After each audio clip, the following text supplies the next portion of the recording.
ng bayan, maasahan anumang panahon. Magandang gabi po sa ating lahat. Narito ang update sa lagay ng panahon ngayong araw ng Linggo, April 28, 2024 hanggang bukas, araw ng Lunes, April 29, 2024. Ngayong gabi ay magpapatuloy ang pag-iral ng easterlies o ang mainit na hangin mula sa karagatang Pasipiko. Ito ang magdadala ng maaliwalas, mainit o maalinsangang panahon sa maraming lugar na minsan ay magdadala rin ng mga isolated na mga pag-ulan o kaya ay mga thunderstorms.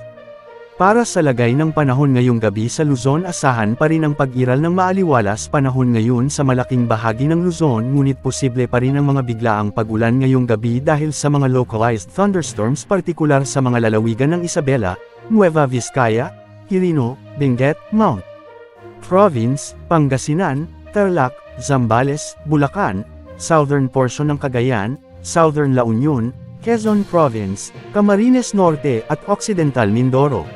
Sa natitirang bahagi ng Luzon ay asahan naman ang bahagyang maulap na kalangitan dahil sa easterlies na may mga isolated rains lamang. Ngayong gabi din sa Visayas at Palawan ay magiging maaliwalas pa rin ang panahon, ngunit may mga inaasahan ding pag-ulan dahil sa mga localized thunderstorms, ngunit mahihina at panandalian lamang ang mga ito lalo na sa Central at Eastern Visayas, partikular sa Negros Occidental, Romblon at Samar Provinces. Sa natitirang bahagi ng Visayas ay asahan naman ang maaliwalas na panahon ngayon. Sa Mindanao ay maaliwalas din ang panahon, ngunit may mga kalat-kalat na pag-ulan sa halos buong Mindanao ngayong maghapon. Apektado ng mga thunderstorms ngayon ang Zamboanga Peninsula, Lanao Provinces, Surigao del Norte, Surigao del Sur, Misamis Occidental at Oriental, Bukidnon at ilang bahagi ng Davao Region.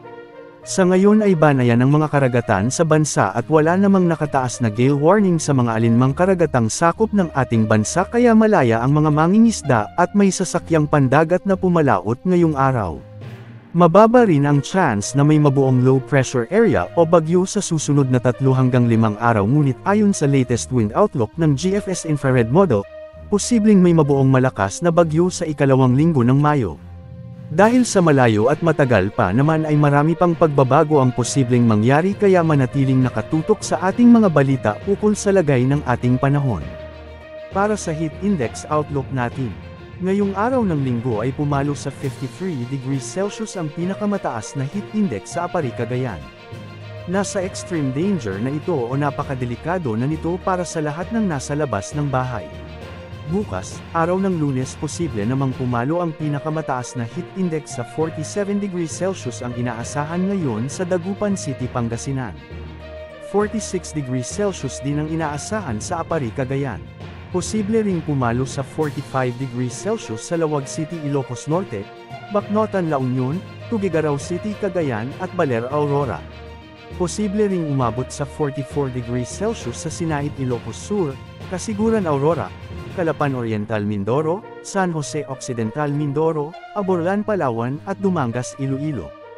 Papalo rin sa 43 degrees Celsius sa Pasay City, Metro Manila, Batac City, Ilocos Norte, Bayumbong, Nueva Ecija, Tanawan, Batangas, Puerto Princesa City, Palawan, Virac, Catanduanes, Iloilo City, Iloilo, Giwan Eastern, Samar at Zamboanga City, Zamboanga del Sur.